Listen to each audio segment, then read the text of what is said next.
어제는 우리가 어제 새벽에는 부자 청년에 대한 이야기, 한 가지 부족한 게 있다. 한 가지 부족한 게 있죠. 영성은 위로부터 주어진 것만이 아니라 아래로부터 주어진 것들을 통해서 완성돼 가죠.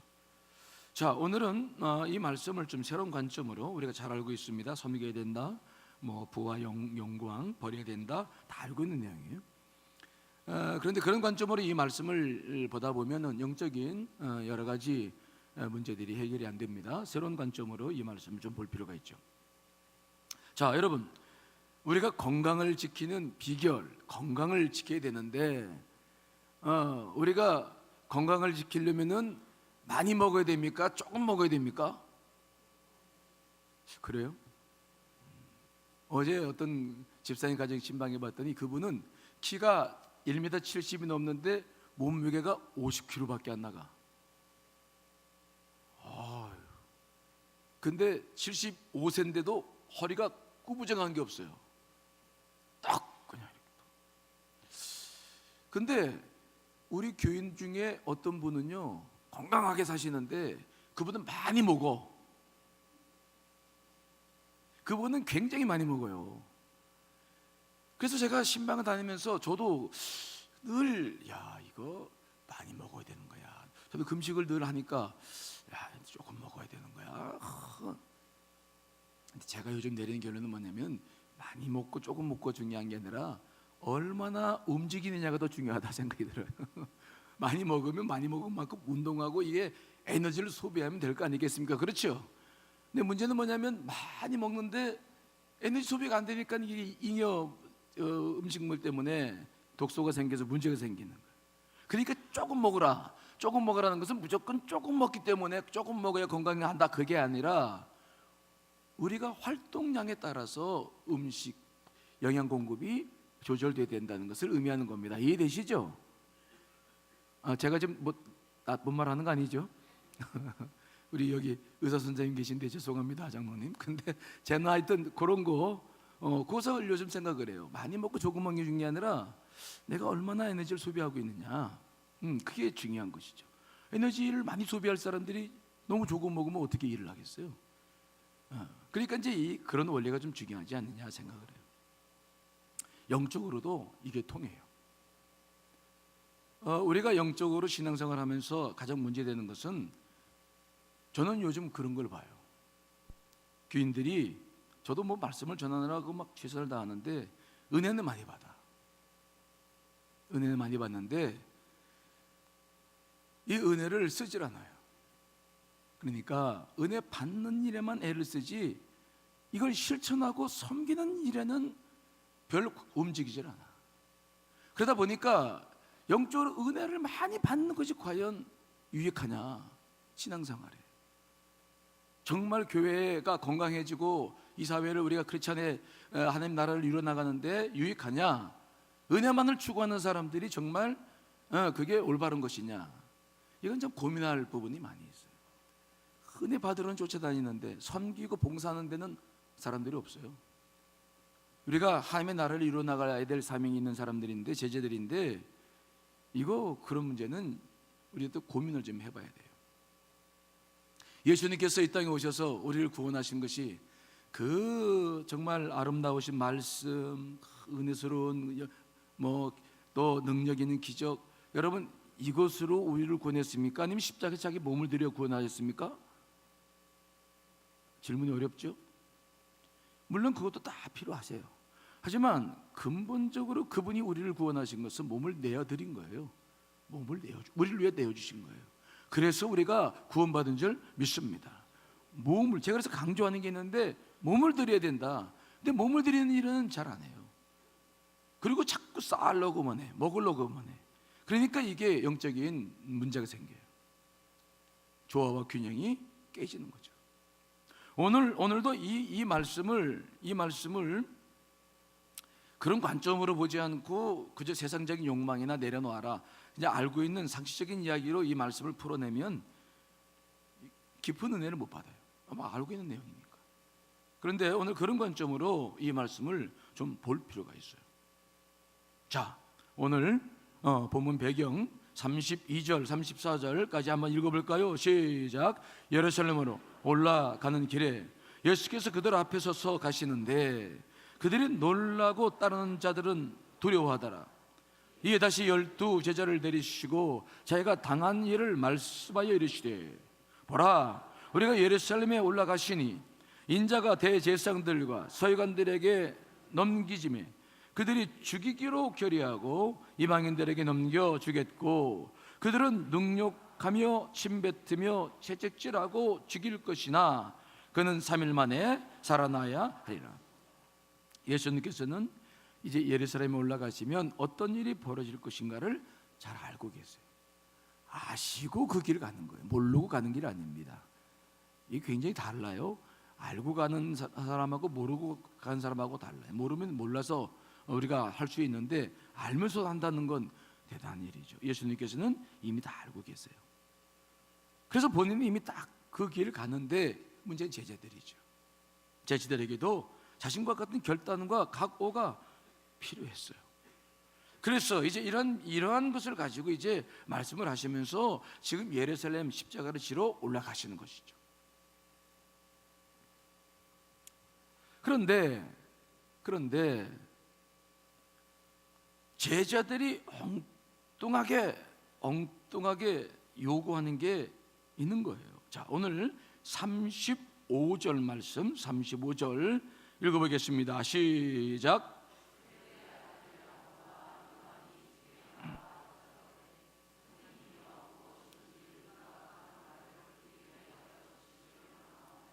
근데 뜬금없이 야고보와 요한이 우리가 좀 필요한 게 있고 구하고 싶은 게 있는데 주님은 다 하실 수 있는 분이니까 이거 해주시겠죠?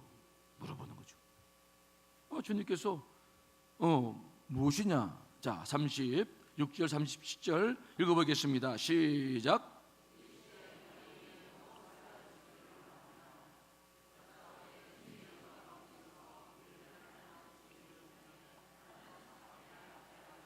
아멘. 자, 근데 무엇을 요구하냐면은 예루살렘에 올라가시는 길을 주님은 십자가를 지시고 지금 고난 당한다고 말씀하셔서 내내 가르쳤는데 이 제자들은 주님이 가시는 길을 그렇게 십자가의 길로 이해하시는 겁니까? 아니면 영광의 길로 이해하는 겁니까? 예루살렘의 왕이 될 줄 알고 그렇게 3년 동안 가르쳤는데도 주님이 직접 가르쳤는데도 몰라요. 그래서 제가 여기 위안을 받는다니까. 목회를 하는데 왜 이렇게 사람들이 변화가 되지 않나. 그래도 내가 늘 위안을 받는 게 있어. 주님도 직접 가르쳤는데 그랬는데 어떡하겠냐. 왜 이런 일이 생기는 건가요? 왜요? 잘 보셔야 돼요. 왜 이런 일이 생기냐고요. 이걸 단순히 세상 욕망 버려라 이런 차원으로만 이해해버리면 단순해요. 하지만 여기에는 그런 의미만 있다고 좀 보질 않아요. 왜 이런 일이 생기는 겁니까? 왜 신앙생활 하면서 주님께서 그렇게 십자가에 대해서 지금 세 번째 경고를 예고를 하시고 가시는 길인데 왜 이 사람들은 도대체 귀도 있고 다 정신도 멀쩡한 사람들인데 왜 이렇게 이해를 못하는 거예요? 그렇죠?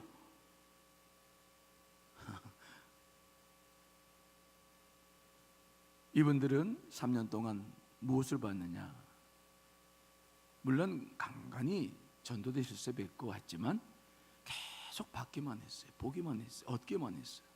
영적 지식도 얻고 기적도 바라보면서 자기 능력도 한번 해보기도 하고 계속 추구하는 삶을 살았죠. 계속 얻는 삶을 살았어요. 한 번도 자기를 내준 경험이 있습니까? 없습니까? 이 사람들은 없어요. 한 번도 몸을 들여보지 못했어요. 그냥 계속 말씀 듣고 계속 얻는 거예요. 계속. 그러니까 예수님께서 예루살렘에 대해서 말씀하셔도 이들은 잘 이해가 안 돼요. 거기서도 뭔가 얻을 수 있다는 생각만 하는 거예요. 우리가 신앙생활 할 때 갖는 맹점이 여기에 있어요. 왜 신앙인들이 오늘 예수님께서 말씀하시는 것처럼 자신을 내리지 못하고 섬기지 못하고 왜 이렇게 사는 것일까? 왜 자기를 드리지 못하고 살까요? 백날 섬기라고 해도 왜 그걸 못 알아먹을까? 왜 이게 가슴으로 이게 와닿지 않는 것인가? 그것은 뭐냐? 우리 개신교, 우리 기독교 신앙이 계속 받기만 해요. 말씀을 통해서 계속 새로운 은혜를 받아야 돼. 머리만 키우고 계속 받기만 해요. 이게 우리의 구조예요. 계속 받아요. 마치 자식들이 부모님한테 계속 받기만 하는 자식들은 부모님이 나이 드셔서 그냥 오브라지어도 받기만 해요. 계속 그러는 거죠.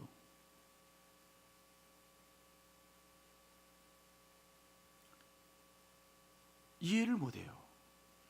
우리가 신앙생활할 때 중요한 것은 은혜 받는 것만이 중요하지 않아요. 은혜를 받는 게 중요하지 않아요. 은혜 받는 것뿐만 아니라 그 말씀을 실천하며 살아가야 될 줄 믿습니다. 그래야 여러분들이 영적으로 문제가 생기질 않아요. 우리 교회에 보면 두 종류의 분들이 계세요. 계속 은혜를 많이 받으시러 다니시는 분들이 계세요. 여기저기도 다니고 막. 근데 어떤 분들 보면 굉장히 말씀에 딱 집중해서 주일 예배 드리고 주시는 말씀 딱 붙잡고 또 기도하고 절에 나오고 새벽 기도 나오고 기도하면서 집중해요. 그러면서 계속 그 말씀을 실천하는 일에 관심 갖죠. 누가 더 건강합니까? 누가? 오늘 예수님도 그들이 가지고 있는 야심과 욕심을 탓하지 않으시고 이제 그들에게 무엇을 말씀하시지 아십니까? 이 대목이 중요해요. 이것은 그들이 가지고 있는 세속적 욕망을 버려라 이런 차원으로 해석하면 안 돼요. 자, 38절 말씀을 그런 관점으로 이해해 볼까요? 38절 읽습니다. 시작. 예수께서 이르시되 너희는 너희가 구하는 것을 알지 못하는도다. 내가 마시는 잔을 너희가 마실 수 있으며 내가 받는 세를 너희가 받을 수 있느냐. 주님께서 뭘 물어보십니까? 이놈들 그냥 내가 십자가에서 죽는데 니들은 명이나 탐하고 있느냐? 그렇게 말씀하지 않아요. 무슨 말 이해되시죠? 그렇게 말씀하는 게 아니라 내가 마시는 잔을 마실 수 있느냐? 내가 마시는 잔은 무엇이? 고난의 잔이에요. 마가복음 16장 36절 말씀 보시면 십자가에서 달려 돌아가실 때 주님께서 뭐라고 말씀하셨냐면은 이 잔을 내게서 옮기시옵소서. 십자가의 고난의 잔입니다. 그러니까 그들에게 뭐라고 말씀하시냐면은 그들을 혼내키는 것이 아니라 내게 좀 돌아봐라. 나는 지금 고난의 잔 내 몸을 드리러 가는 것인데 너희들이 그것을 할 수 있다고 생각하느냐? 또 세례를 받을 수 있느냐? 죽음의 세례를 말해. 로마서 6장 3절 말씀 같이 한번 읽어볼까요? 시작. 무릇 그리스도 예수와 합하여 세례 받는 우리는 그의 죽으심과 합하여 세례 받는 줄을 알지 못하느냐. 여기서 이 세례 받음도 뭐냐면 우리가 세례를 지금 약식으로 받죠. 사실은 침내 물속에서 그냥 푹 담궜다가 받는 게 세례거든요. 저도 고등학교 때 저희 미션 스쿨이었는데 거기가 복음재단이었기 때문에 이 침례를 받은 신탄정강에서 받았는데 이 약식 세례하고 이건 좀 다르죠. 그냥 푹 죽었다가 내가 깨어난 그것처럼 이 세례는 뭐냐?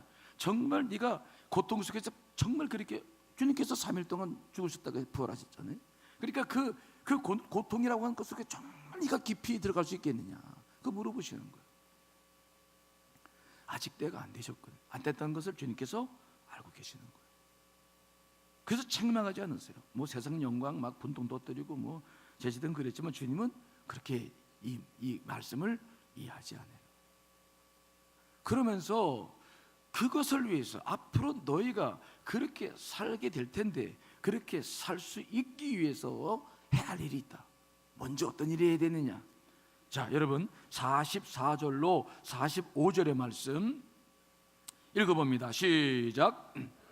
누구든지 으뜸이 되고자 하는 자는 사람의 종이 되어야 하리라. 인자가 온 것은 섬김을 받으려 함이 아니라 도리어 섬기려 하고 자기 목숨을 많은 사람의 대선물로 주려 함이니라. 너희가 그래서 앞으로 내가 가는 길을 너희가 갈 텐데 그러기 위해서는 너희들이 무엇을 계속 훈련해야 된다고 말씀하시는 겁니까? 자꾸 받으려고 하지 말고 뭐 하라는 거예요? 이제는 섬겨라.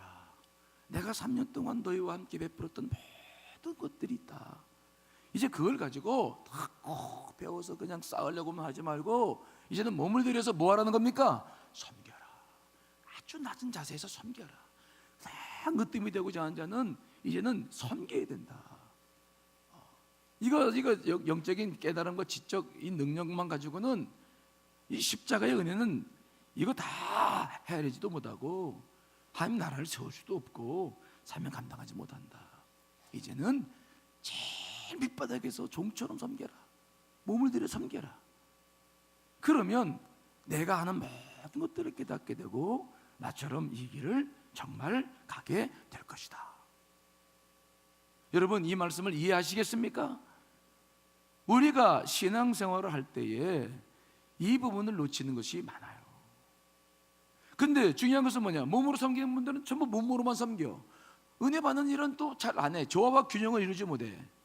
그러니까 그분들은 뭐 성경 공부 교회에서 하는 거 귀찮게 그냥 그리고 그냥 몸으로만 살아요. 그렇지 않아요. 정말 몸을 들이는 분들은 왜 몸을 들이는지를 알고 배워야 될 줄 믿습니다.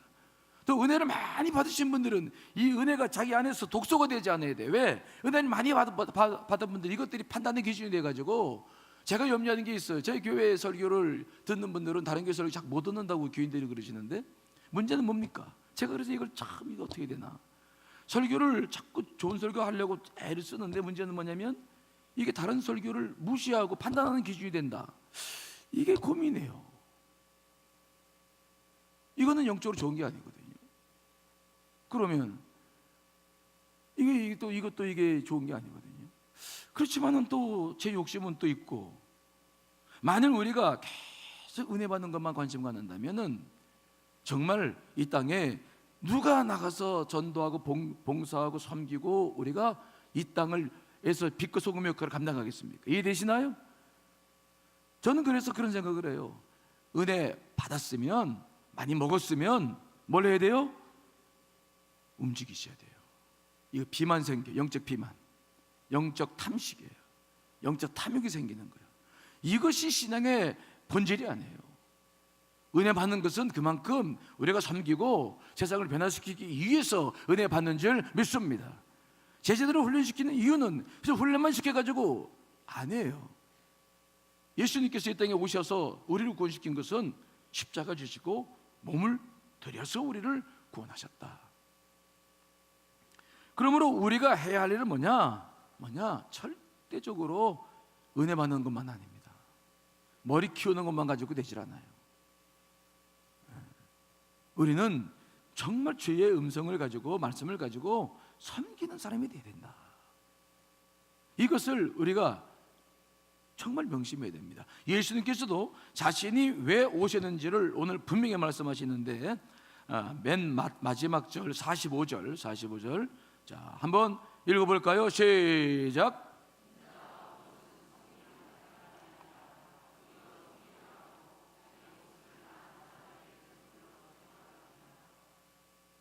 섬기려 하고 목숨을 많은 사람들의 뭘로 주려고 하셨다고요? 대속물. 이것이 주님 오신 이유지. 우리에게 영적인 이치만 가리키고 머리만 키워가지고 그저 많은 것들을 받고 많은 것들을 누리고 영적으로 그냥 만족감, 내적 만족감, 이것을 위해서 이 땅에 오신 것이 아니라는 거예요. 우리 기독교는 정말 예수님께서 이 땅에 오셔서 하신 일은 몸을 내어주셔서 우리를 구원해 주신 줄 믿습니다. 그러므로 우리의 삶은 조화와 균형을 이루어야 돼요. 조화와 균형을 이루어야 돼요. 내가 많이 받았으면, 은혜를 많이 받았으면 이걸 써먹어야 돼. 정말 섬기고 전도하고 봉사하고 영혼구원을 애를 쓰고 가정을 세우고 정말 교회에서 낮은 자가 되어져서 더 섬기고 그러면서 우리의 신앙이 잘 완성이 되어야 될 줄 믿습니다. 이게 아래로부터 영성이에요. 몸을 들여야 이걸 받아낼 수 있는 거죠. 근데 자꾸 받기만 하고 위로부터 주시는 그냥 은혜만 받으려고 그러고 움직이질 않아. 그러면 우리의 신앙은 잘못되기 쉬워요. 이것이 우리가 이 사순절을 보내면서 묵상하며 실천해야 될 내용 가운데 하나인 줄 믿습니다.